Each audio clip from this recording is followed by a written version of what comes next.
Hello friends, today we're going to talk about simple machines and efficiency. It's an application of conservation of energy. And I want to mention too that the worksheet I'm using is linked in the description below. So we're going to start with a couple of questions. Seem like simple questions from the initial work that we did studying work. So let's take a look. How much work is done to lift a 100 kilogram crate a vertical distance of 10 meters? Well, let's do a little sketch. Right, so let's see if there's this crate that's here. It's 100 kilograms. Now, that would be 1,000 newtons, by the way, right? And so then if it's lifted a vertical distance of 10 meters, how much work is done? Okay, we can think of this in terms of conservation of energy, right? Work done, change in potential energy, but really all we need for this is the work equation. Work equals F delta X cosine of theta. Again, force is up and the displacement is up. Since they're both in the same direction, cosine of theta is 1, right? Force and displacement are both up, so the angle between them is 0. And so all I'm doing is I'm multiplying the weight of this thing, which is 1,000 newtons, times 10 meters, the height. And so I get 10,000 joules. Okay, simple enough. But I'm going somewhere with this. Here's the connection that we make. How much work is done if someone pulls 20 meters of rope with a 50 newton of force? Let's just say that this is a vertical rope. Okay, and so there's someone here, and there's a rope, and they're pulling downwards on this rope, pulling down with a force of 50 newtons. Actually, I'd like to change that. I'm going to make it 500 newtons. So they're pulling down with 500 newtons of force, and they go through about 20 meters of rope. Okay, and so the work in this case is going to be force times displacement. Same idea, force and displacement are in the same direction, right? The rope is going down, we're pulling down. So 500 newtons times 20 meters, and through 20 meters of rope. And what this turns out to be is also 10,000 joules. So you see why I had to change it from 50 to 500, right? And so 500 newtons of force. Notice that we get the same amount of work done either way.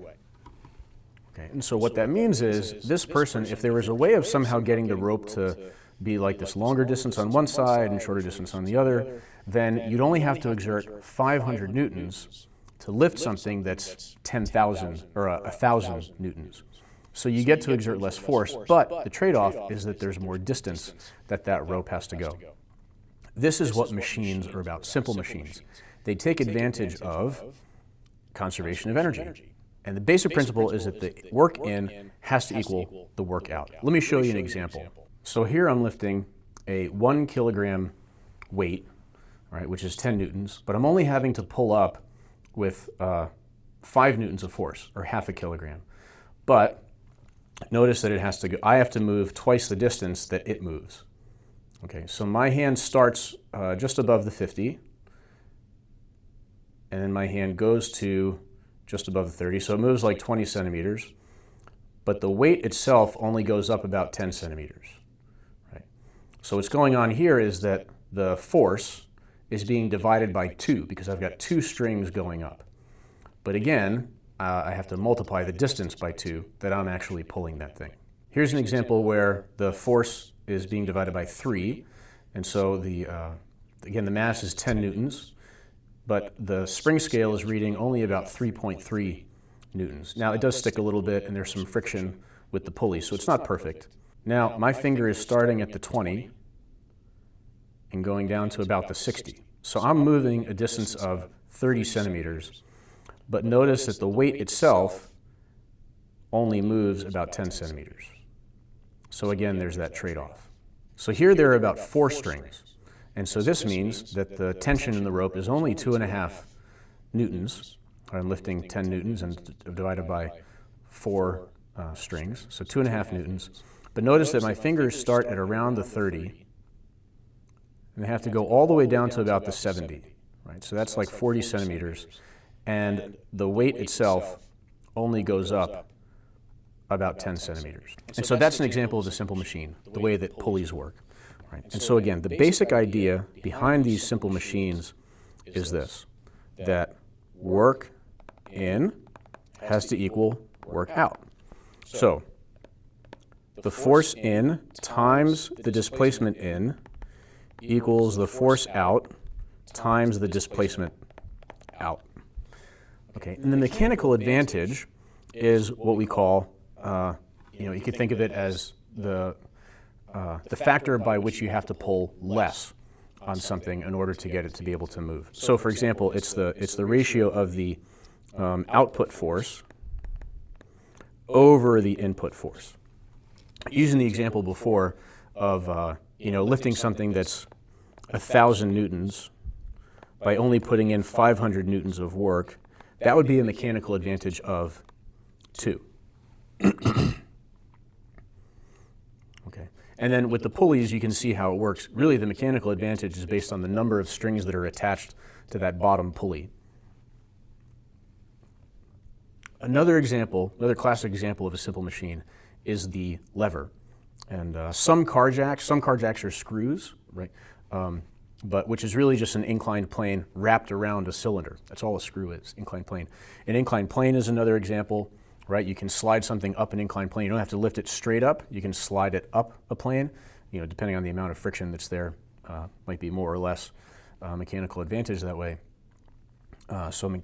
Inclined plane, the pulleys like we've seen, and the lever. Some car jacks work like levers. And so let's say a car jack requires an input force of 75 pounds to lift with a force of 750 pounds. Let's make a little really bad model here. Let's say this is the car. It's like practically floating. And here's the person, and this person's going to be pushing down with, let's make a smaller arrow, down with 75 newtons of force. And then this is pushing up with 750 newtons of force. Right? So that's a mechanical advantage of MA, we could call it. It would be 750 over 75. The question doesn't really ask that, but we can calculate it anyway. Mechanical advantage of 10, getting 10 times the output force of what I'm putting in. But the question says, if the person pushes down a vertical distance of 15 inches, how far up does the car go? Okay, now we've got force times displacement as our equation. Right? I can copy and paste it from here. So the input force is, again, 75 newtons. Delta X in is 15 inches. Inches and in turn out to be the same. Output force of 750 newtons. And then delta X out is the thing that I don't know. So if I solve for this, right, so how do I solve for delta X out? Well, let's see. I want to get delta X out by itself. It's being multiplied by 750. How do I undo 750? Is I divide. So I divide both sides by 750. 750 cancels out. And I see that this 75 over 750 is 1 over 10. So I'm going to rewrite this as 15 inches divided by 10. Again, the 10 is the 75 divided by 750. Simplify that. That equals delta X out, and 15 divided by 10 is 1.5 inches. Right, so that person's pushing over a foot, but they're only getting a little more, inch and a half on the output. But they get to push with a lot less force than what's needed to lift the car. And so they just do that a lot of times, and eventually they get the car off the ground as needed. Another concept that's related to this is the efficiency of the machine. Okay? And the efficiency refers to the amount of output work to input work. Now, the machines that we were just talking about assume 100% efficiency, right? So it is the ratio of work out to work in. Okay.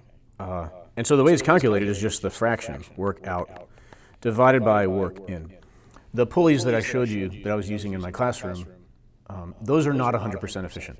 Because of friction in the pulleys and the weight of the pulleys themselves, I'm not pulling down with exactly half or 1/3 or 1/4 of the weight that's being lifted. I have to pull down with more, and then some of the work I'm doing is being lost to the energy, to the friction in the system, right? And I'm increasing the internal energy. I'm increasing the thermal energy of the system. So, for example, if a machine puts out 400 joules of work, so if I'm using my equation, work out over work in, and if the output work is 400 joules and the input work is 500 joules, this is an 80% efficiency, right? 400 divided by 500 is actually 0.8, but 80% means, 80 divided by 100 is also 0.8. So it's the percentage way of expressing 4 divided by 5 or 400 divided by 500. Okay? And so usually, unless a problem says otherwise, we assume that we're working with a machine that's 100% efficiency, which doesn't really exist in the real world, or only could exist under very, very controlled conditions. But this is how we solve these kinds of problems. Assume 100% efficiency unless it says otherwise. So thanks for watching. Don't forget to like and subscribe.